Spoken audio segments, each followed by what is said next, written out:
Welcome back, everybody. Derrick Soo, your East Oakland advocate. Today is episode 5 of A Decade of Homelessness. And today, what I'm going to talk about is what could have been. When I left off in our previous episode, uh, Mike Lee had helped me gain the city of Oakland's first city sanctioned encampment, homeless encampment. And, and in fact, throughout the rest of the time, there were no more encampments here in Oakland that were city sanctioned. Uh, a lot of people were destroyed, and the words of self-governed encampments came up several times to Libby, and she shot them down every time.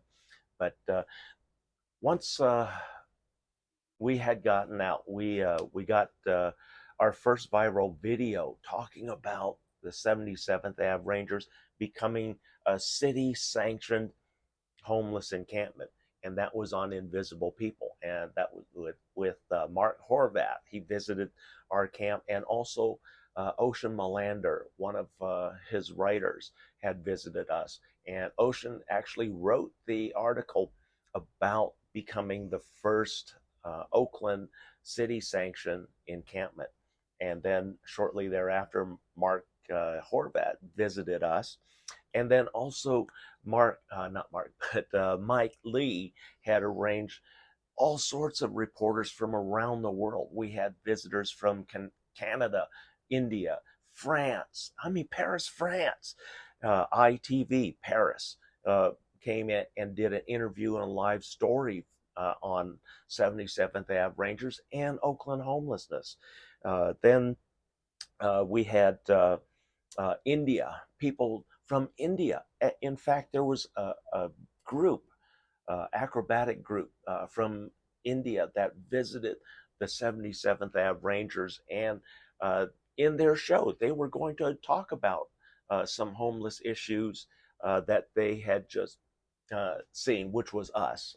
And so that was very interesting because they were here on an invitation, doing a show for a large audience here.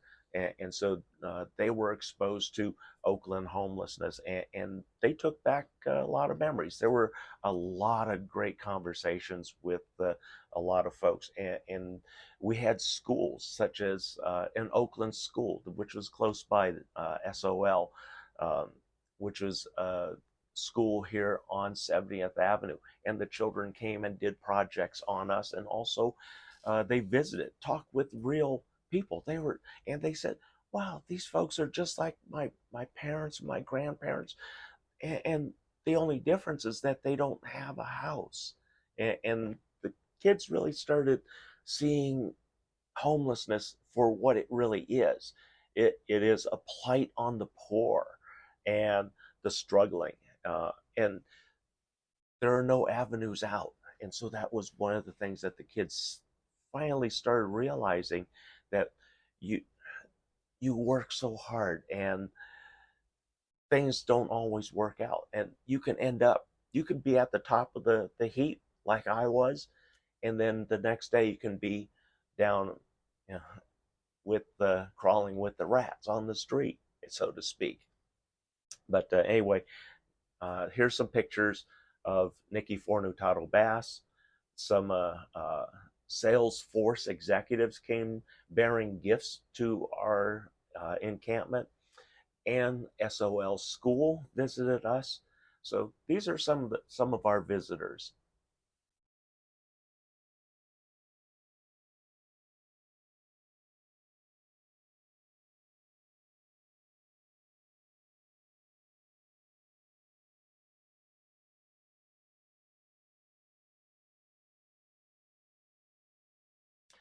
Now that you've seen a few of the pictures, another thing that happened, that because of all the uh, popularity and the videos that were going viral on the internet, I was nominated to a very important uh, board right here in Alameda County. I don't know where it came from exactly. I have an idea who nominated me, but it was to represent the homeless, literally to represent the homeless and low income of Alameda County on a HRSA board, HRSA. And what HRSA is, that is, uh, it's a federal seat, healthcare or Health Resources and Services Administration, HRSA. And that is one of a board that a member and board that advises the board of trustees of county hospitals at the direction that they need to go and make recommendations for programs for the homeless, for the low income, and that's what I did. So here's the picture of my badge.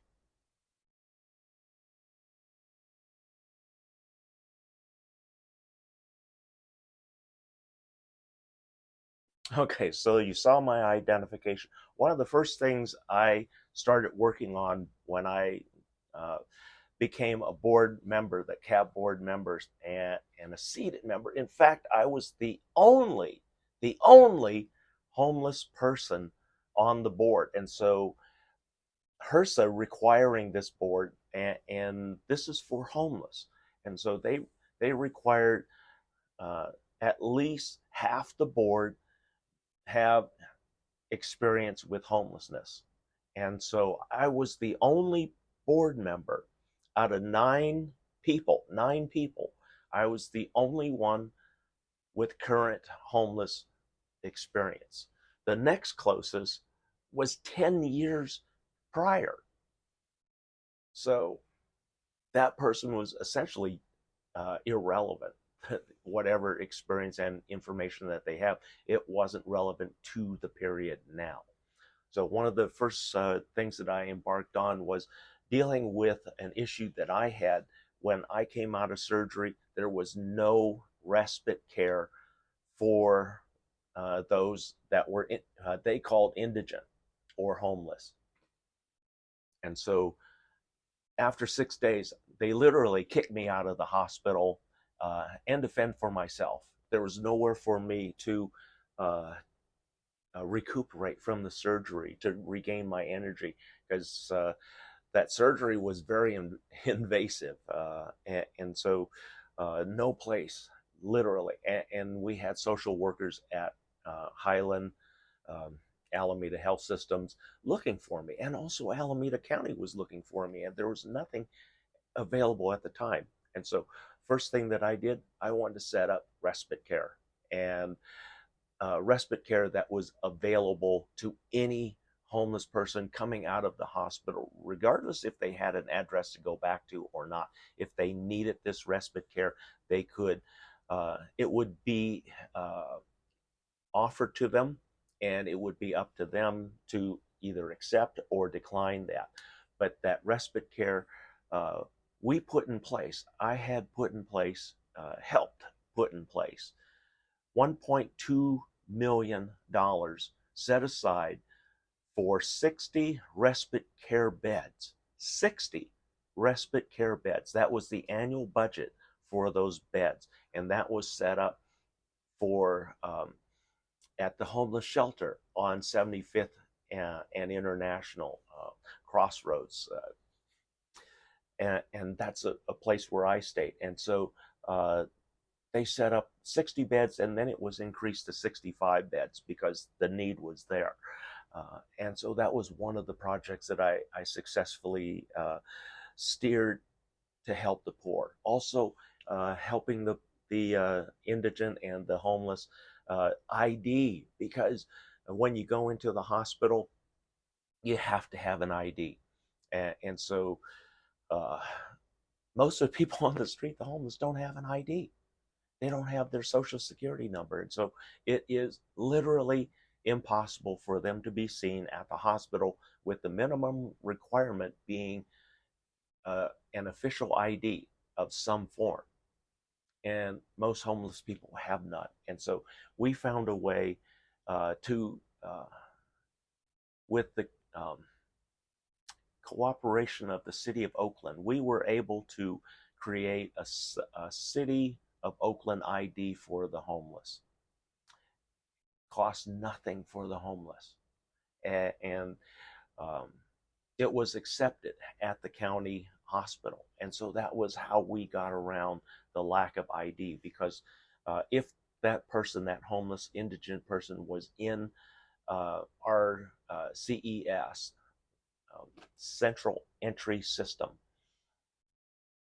they could automatically receive that identification card, which would be valid in Alameda County and in any service for the city of Oakland. So that was another program that we put in place to deal with the lack of identification and to help the indigent and the homeless people get the health care that they truly need, and that is life-saving. Unless the person was unconscious, the hospital couldn't touch them. And so that's the only time when the hospital really will accept you without any ID, save your life because you're unconscious. But if you're conscious, they can't do that. So that was one of the things that, another thing that we dealt with. And then we started dealing with a real big one here for the entire state of California. It was revamping the exchange of information, medical information, between hospitals, because there's a lot of information that is not available because they're closed systems. And so Alameda County devised and came up with an open system where we can exchange medical history of people within minutes rather than days and weeks. And that system is now called Epic, and it is employed in all of Alameda County's hospitals. I sat on the board when we went through everything. We were testing a lot of stuff, and then we finally gave it the green light. And it's been greatly improved since. So in the beginning, that was some of my early projects to really help the homeless folks and low income and indigent with that particular seek, that power. And so I didn't abuse anything or any, but I sought to better the quality of life for many here in Alameda County.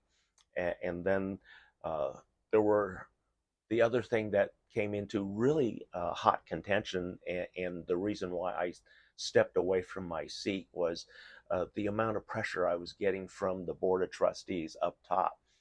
And that's who we reported to. The CAB board reported to the Board of Trustees. And we made the recommendations. And Board of Trustees relied greatly on us because of the fact that we are a HRSA required board, HRSA required board.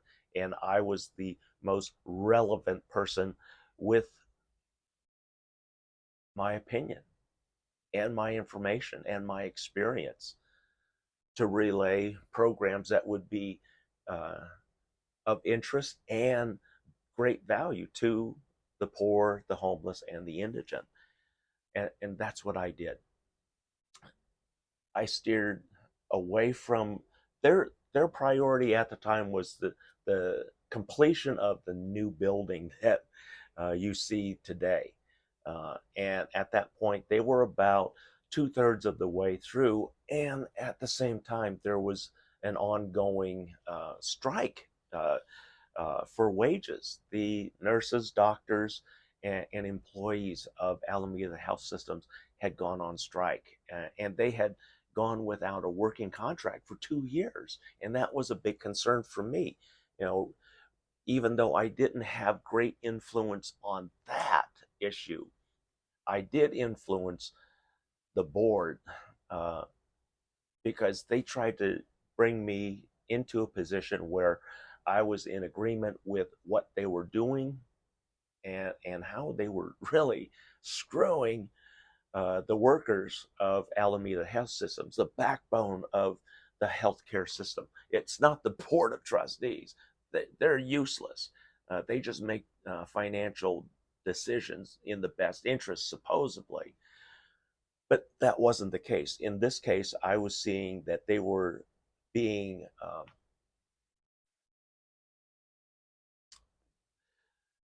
they were only thinking about themselves and the image that they're projecting to the Alameda County, the voters, and the board of the Alameda County Board of Supervisors, who they answer to.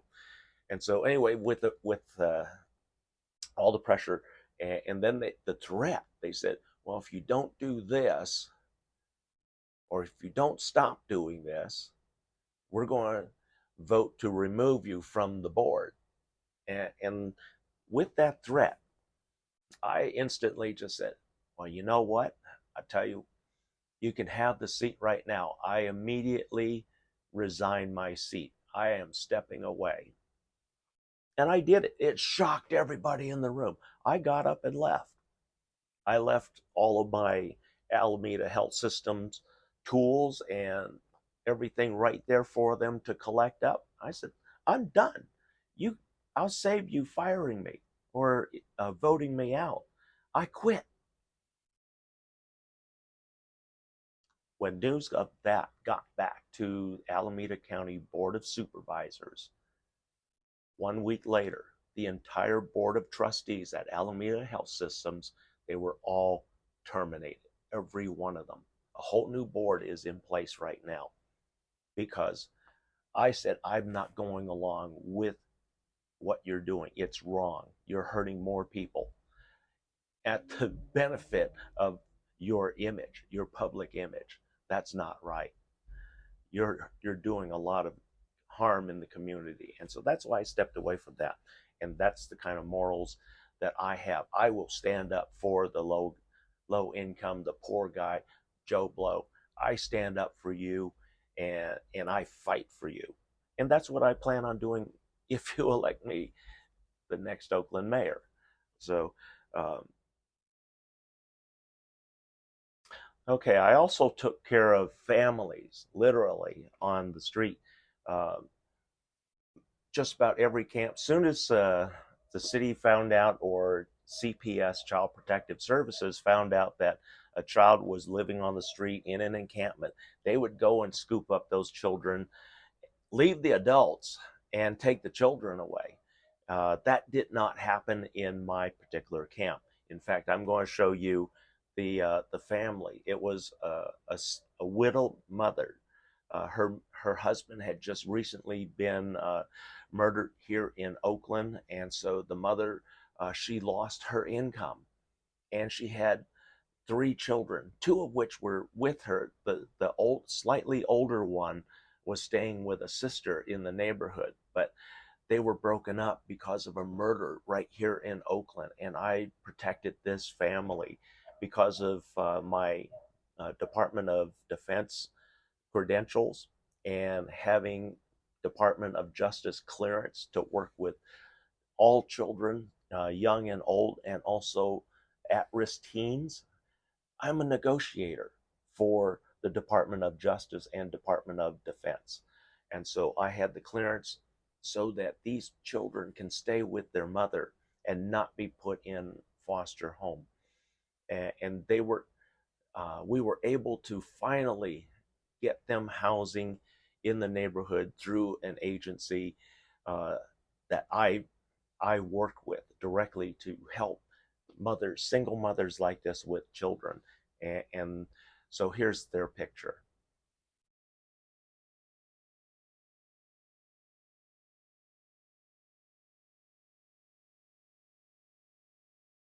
So along with helping families stay together, I also worked at helping folks get in housing. City of Oakland hired a housing specialist for us right after we got our city sanctioning. However, there's no housing for the person to put anybody in. And so unfortunately, that didn't last very long. Then we started working with different housing models for the city of Oakland. And working with programs. And in 2020, everything changed because no, one of the biggest things, COVID had hit, and there was a big demand to get folks into some kind of housing. Shelter in place was put into operation, and fortunately, the governor of California came to the rescue here in Oakland by donating 67 RV trailers, which served the seniors, the most vulnerable seniors on the street, and that got them off the street into temporary housing until the next phase. This was all temporary housing that Oakland had set up. I was talking about more permanent housing at a later, slightly later date.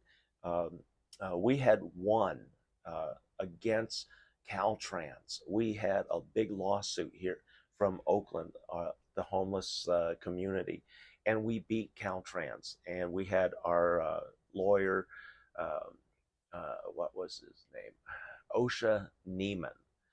Osha Newman was our lead attorney on this, and we defeated Caltrans in a big way. And the judge was so disgusted with what Caltrans had done, which is what City of Oakland is doing, destroying people's stuff, just moving us, not offering housing.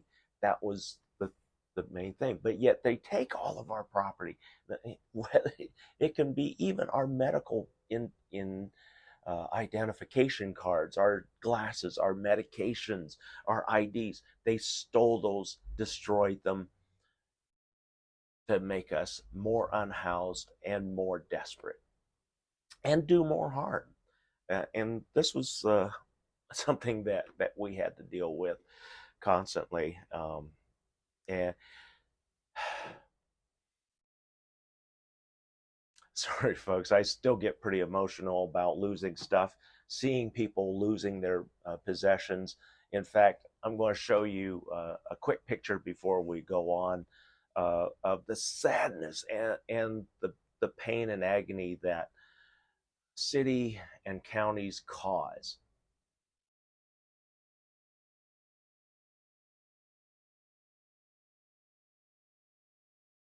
So you saw the pain and despair. That's what the city does. That's what the county does. That's what Caltrans did.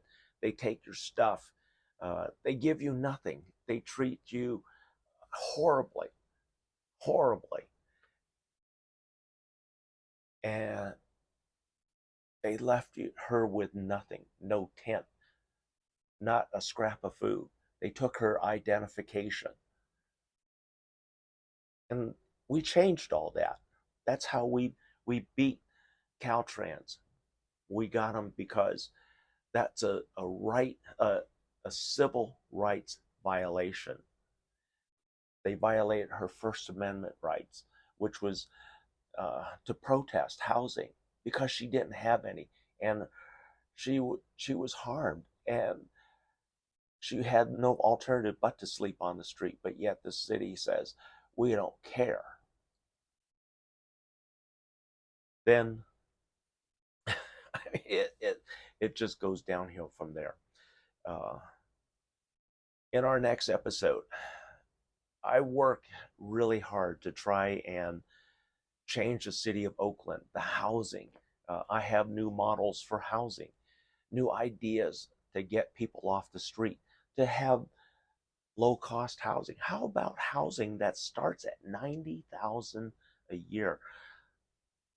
Or not a year, $90,000 total. You own it. $90,000 for your living space.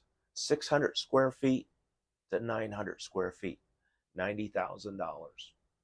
I'll show you how when we come back in our next episode, when I make my run for the Oakland mayor of 2022.